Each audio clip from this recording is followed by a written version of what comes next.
First of all, I'm in it for the long haul. I'm 55 years old, hopefully have a decent amount of runway left. Change doesn't happen quickly in settings like this, and it requires patience and a consistent applied approach. I've said before that I think we should set as our collective ambition to be seen as the #1 public university in America, head and shoulders above everybody else. And that obviously doesn't happen overnight, but I think that should be our shared objective. I think I need to work hard to build trust across the board. I didn't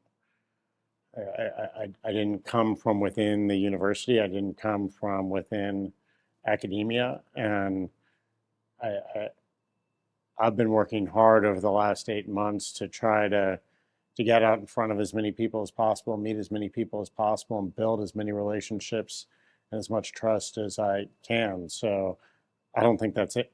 It's ever something you cross off your list and say, okay, I've built enough trust now. I think that's always going to be a work in progress. And what I've been saying about the protest activity is we not only support, but we actively encourage student protest, student engagement. We have a long and noble tradition of that here at Carolina. As you know, we want our students to be engaged in the world around them, passionate about the issues of the day. We have some very reasonable rules around protests. You can't turn the quad into your private campground. Please don't vandalize our historic buildings, and you can't threaten, harass, or intimidate anybody else, whether they're students or employees or faculty. And I think most of our community wants this to be a place. I'm new here, obviously, but I perceive that most of our community wants this to be a place that's better than Instagram, a place where you don't carry the day by shouting the loudest or breaking the most rules or posting the most provocative things on social media, that you tackle the issues of the day through scholarly discussion and with an academic approach. The DEI policy, the institutional neutrality policy passed by the Board of Governors, is very clear in that it has no impact on really anything the faculty do in terms of classroom teaching, in terms of their research, does not impact our student centers, our student activities.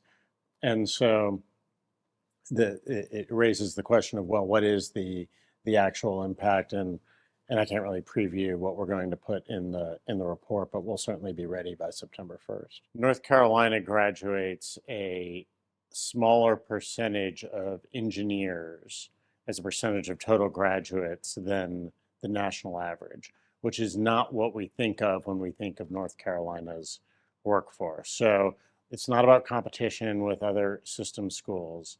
Other system schools, including State, A&T, and Charlotte, have very strong engineering programs. They've all grown significantly in the last 10 years.